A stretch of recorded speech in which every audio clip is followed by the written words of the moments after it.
Hey, welcome to Integrative Preparedness. I'm Steve Smith. Well, I want to welcome everyone. It's a new year, and we have a lot of new people joining. So I want to welcome all of the new subscribers, both on YouTube and on Patreon. If you don't know what Patreon is, it's where I put all this stuff on YouTube and other stuff too, and I always put the link down below. Today, I want to talk a little bit especially to new preppers. Those of you who are just now getting into preparedness or prepping or however you want to think about it. And when you're new, you don't quite know how to think about it. But then I also want to ask a question here in a little bit for all of the experienced people.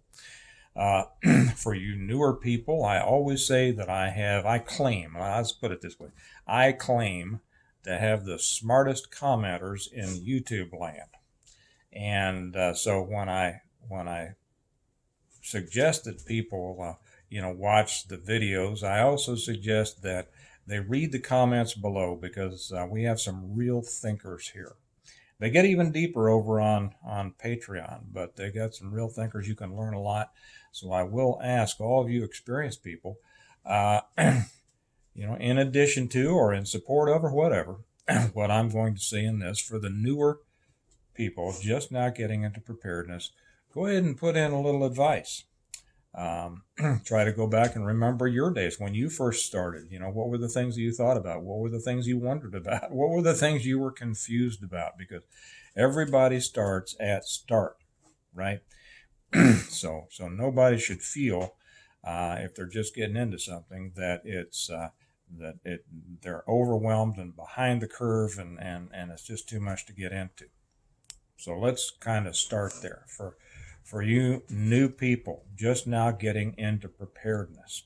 There's an old saying, it applies to preparedness, and that is that the best time to start preparing was 10 years ago or 20 years ago, whatever it is. I've been at this for a long time. I guess I've always been a preparedness minded person. So if you really want to go back, I guess I've probably lived a preparedness type of life to one extent or another for 50 years. Okay. And a lot of people out here have been at it for a long time too. But the next best time to start is now. So if you're just now, for whatever reason, just now getting into the idea that you should be more prepared, congratulations. That is the starting point, the understanding, the realization that you should start to prepare. Now, we'll talk about what that means here in just a second. But one of the reasons that I think a lot of people are getting into it is that many people who didn't understand the necessity of preparedness before have learned that in the last year or so, with supply chain problems, with going to the store and not being able to get toilet paper or beans or whatever it is. I mean, many of the stores have experienced shortages, and a lot of people have experienced shortages. And I'm going to jump off into other videos kind of relating to this, not on this one, but I'll talk about other things that will be of interest to you all in subsequent videos. There are reasons for the supply chain problems. It doesn't matter what those reasons are. The situation was you weren't able to get what you needed or wanted. And those of us who are prepared and have been at this game for quite a while, we didn't experience any problems at all. We didn't notice, to be honest. And that's where you want to be. So let's talk about, and that's not, that's not a ha ha ha ha ha type of thing. This is my encouragement that I don't want you to be in that situation either. Ever again. If you were caught in that, I don't want you caught in that again. It can also get into economics and things. We won't deal about that here. I will later, but we'll keep to the basic preparedness things. What is preparedness? Let's answer that. Preparedness is, and you might think this sounds silly, but it's being prepared. Well, what does that mean? Prepared for what? Prepared for anything.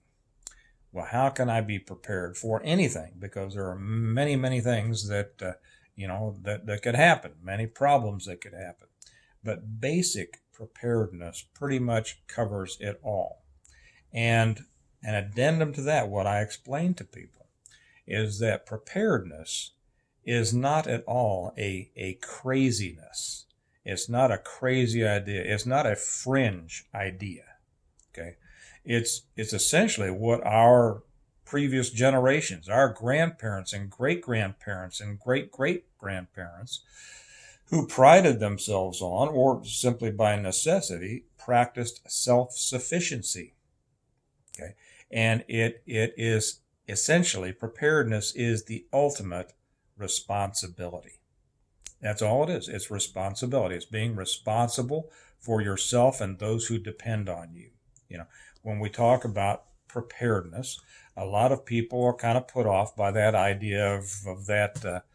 What was that show some years ago? Doomsday Preppers. You know, we're not all preparing for the asteroid to hit the Earth. We're not all preparing for a CME, if you even know what that is. I won't get into. Well, let me put you on pause, and I'll be right back and explain one thing to you. Okay, I'm back. Now, I might look a little bit different because I'm not sure that I set the camera the same place, but I hadn't really intended to talk about this. So for the new people that have just asked, what's a CME, for crying out loud? Well, it's what I covered in my books, my series of books. And yes, I wrote books on preparedness and essentially preparing to survive anything. And there are a lot of people out there, I'll say what it is in a minute. There are a lot of people out there that even who have watched me for a long time that said, I didn't know you wrote those books. Well, and for you all, I did. So for the newer people, if you want a complete lesson on total preparedness, that's what I wrote my series of books about. If you're interested, the first is the reversion. The second is the revival. The third is the renewal. The fourth is an appeal to heaven. And the fifth, I guess, be out in a couple of months, the blessings of freedom. And this is about really starting over when everything goes to pot. But let me get back here. Okay. Not everybody in preparedness prepares for an earth-ending event. Okay. Most preparedness is aimed at simply being able to, weather the occasional storms that come through life. A snowstorm, an ice storm takes out your power, a job loss, like a lot of people have experienced lately, inflation. All of these things are addressed and solved by basic preparedness. So as I said, preparedness is the ultimate responsibility. Okay, it's your responsibility to take care of yourself and those who depend on you, and it shows a level of responsibility that's beyond what a lot of people have. To be honest, it shows that you accept that responsibility. We pay a lot of money every month for homeowners insurance and car insurance and life insurance and health insurance and all of these things. And nobody says that you're crazy for doing that, right? They would say that you're crazy not to do it. And yet, do you expect to use that? Most people don't expect their house to burn down or to need their homeowners insurance, or they don't want to get in a wreck and they don't want to, have to go to the hospital. But we put things in place, insurance, in order to take care of things if they do happen. That's all that preparedness is. It doesn't matter if you are live in the country, a small town, the suburbs, or even in the city. There are ways to prepare. There are ways to protect yourself against those things that can happen in life that are either beyond your control or beyond your ability to see them coming. Or some people just don't pay attention, right? And so they get broadsided. But preparedness is what allows you to deal with those things. And I'm happy that even though a lot of people went through a lot of trouble in the last year or two, at least I think that it has opened a lot of eyes regarding the importance of being personally prepared. So, what does it mean to be prepared? Okay. There's an old thing in the preparedness and survival circles called the rule of threes. And it's simply a hierarchy of those needs. It's a hierarchy of needs, right? It's a hierarchy of those needs to survive. And the first is air, and then water, and then food. Well, let me back up. Air, and then shelter, and then water and food. And what that means is you can live a certain amount of time without any of those. Okay. Now I'm not going to get into the particulars. That's probably a good subject for another complete video. And I don't think I've ever done one on the rule of threes because they're not exact. They're just kind of they're a direction as opposed to an exact science. Okay. But the things you need are, of course, shelter and food and water. Think about that. The air, well, you just assume, for the most part, we're going to have air, right? There are certain situations to where we might have to address that. That's not for this. This is for the beginners. Your shelter, okay? It's going to be your house, your apartment, your farmhouse, your ranch, your whatever. Is it in good shape? Make sure that it's in good shape, okay?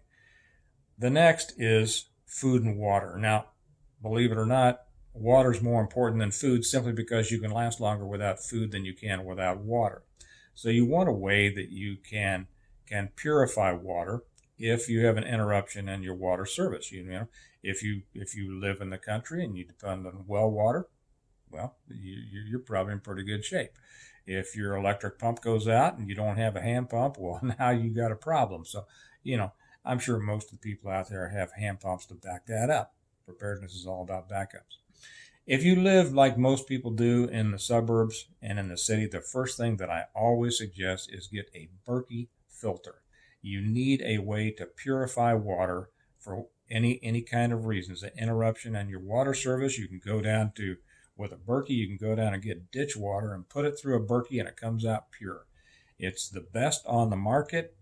Mine's in the other room, or I'd show it to you, but we've drunk nothing but water through a Berkey filter for years and years and years, simply because I wouldn't drink what they put out in the city water supply. And if you want to prove that to yourself, go to your local, the website of your local water company, whatever, and there will be a way for you to see everything that's in the water. And when you read that list, you'll never want to drink it again.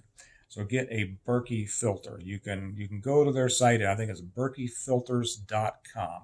It costs a few $100s, but they're not dependent on electricity. It's all gravity fed. We take it out of our sink now and put it into the Berkey, and we use it for drinking and cooking.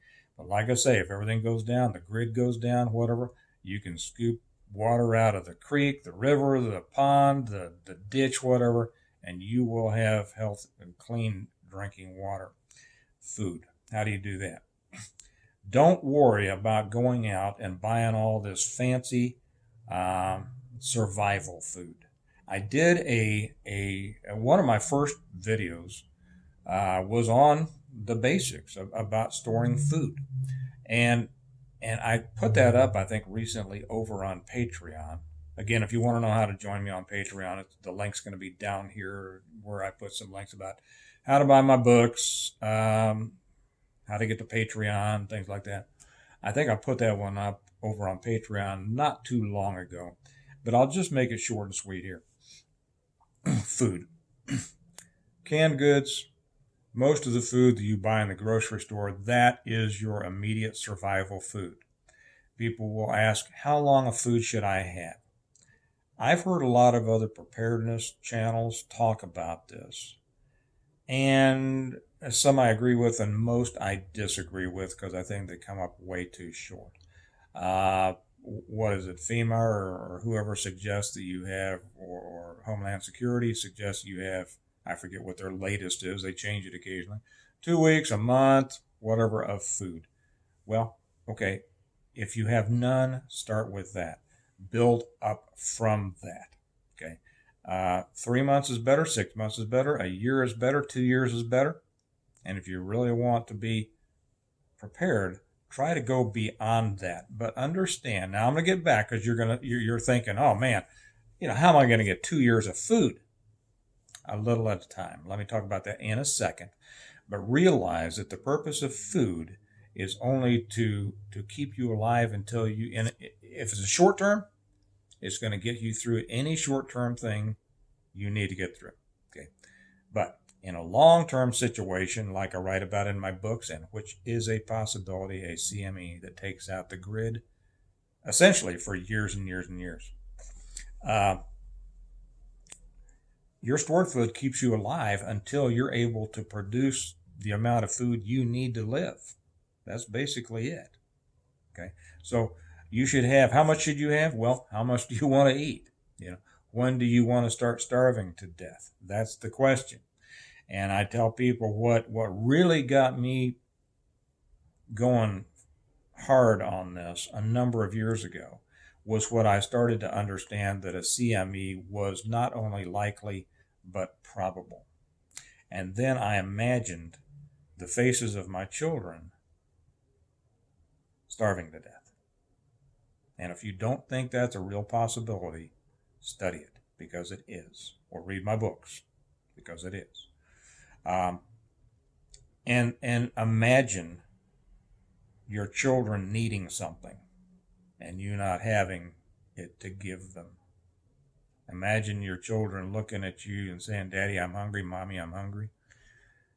And there's no more food. And you know that they're going to be starving. Now starving to death. And if you understand what it means for a person to starve to death or a child to starve to death, if you need anything else to make you want to prepare and prepare hard, I don't know what it could be. But let's get back to the beginning. How do you start? Go to the grocery store and start buying extra canned goods. That's it. I know a guy who started Preparedness, and if you think you can't do a lot at a time, that's all right. I know a guy who started Preparedness saving empty ketchup packets and extra napkins from Quick Trip. He wasn't quite sure. He felt funny preparing. He didn't want to be one of those people, right? But he had this thing in the back of his mind that was telling him, something could happen. I need to be ready. And he started doing that. And then he started buying extra cans when he went to the grocery store of, soup and beans and corn and things like that. And he felt funny, he said, doing it at the beginning. And I'm writing another book about that. I kind of cover that in, because he thought people were all staring at him when he went through the line with 10 cans of corn, and his wife kind of looking at him like, what are you doing? And then the more he realized and the more he became convinced of the need for real preparedness, it wasn't too long. He was buying, every time they had a sale, he'd buy 100 cans, 200 cans. He'd be loading it into the house. And now he is well set and not worried about much of anything. You might ask, well, how long does that stuff last?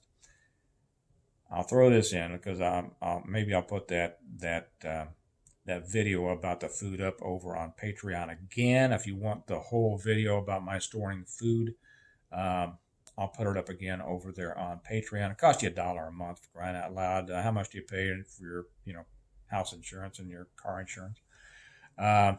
But canned food, they have found food that was canned in riverboats that sunk 150 years ago, and they bring them up, and there's cans of food in them, and the cans of food are still good. They've lost some nutrients, they've lost some flavor, but they are still good. They are still edible. So our canning processes are a lot better nowadays than they were back then. Those things will last forever. The survival food says it'll last 25 years. Okay, well, if canned goods will last 150 years, then I think you're fine, and it's a lot cheaper and it tastes better. Most of that junk that's the survival food tastes like junk, and it's expensive. People will say you have to rotate that stuff. Well, okay, rotate it every 150 years. But anyway, just go look at your grocery store, see what's on sale, and look at the expiration dates. Some stuff you will want to rotate. Mashed potato mix, pasta, things like that. Rice and pasta are really the foundation of a lot of long-term preparedness um, pantries. And just buy what lasts a long time. Peanut butter, jelly, um, like I said, pasta sauce, all of those things that comes in boxes. Check on there. If they're good for a year or more, and they usually put the dates quite a bit sooner than they'll really will expire or lose their benefit. And you just start stocking it in the house. When you get a month of food, if you haven't had a month of food in your house dedicated to that, when you get a month of food, you're going to be amazed at how much better you feel. When you get a Berkey filter and you know that no matter what happens, you can purify water for you and your family, you're going to be amazed how much better you feel. When you get 6 months, when you get a year's worth of food, and you'll be surprised how quickly that will happen if you'll just do it a little bit at a time, but you'll do it methodically, you will be surprised at how you feel. You'll feel independent. You'll feel responsible. You will feel that you are no longer at the mercy of the world around you. When you have a year's worth of toilet paper, boy, that feels, there's people out there tell you that feels great. Anyway, I'm gonna bring this to a conclusion here. But for all, this was mainly for the new people just now getting into prepping. Don't be discouraged. Start small. Watch. I've got a load of videos behind me here. Go and watch all my previous videos. There's other people out there with great videos too. There are some that are better than others, but find out what you like. Start to learn yourself so that you make the information your own. And then I will ask all the experienced people that are on here, put in your 2 cents if you would. Put in your advice, speaking to the people just now getting into preparedness. Because you can remember how daunting it was, how confusing it might have been at the beginning, right? And help them out. So again, welcome to the new year. Welcome to all you new viewers. Welcome to those of you just now getting into preparedness. Congratulations. Come on the journey with us, ask questions, and you're going to make a better life for yourself and your family. Okay? Okay, I'll leave it at that. We always say at the end of these that we prepare well today in order to live well tomorrow. So start preparing well today, and you're going to ensure that you live well tomorrow. With that, I'll let you go. You all have a good day. I will talk to you tomorrow.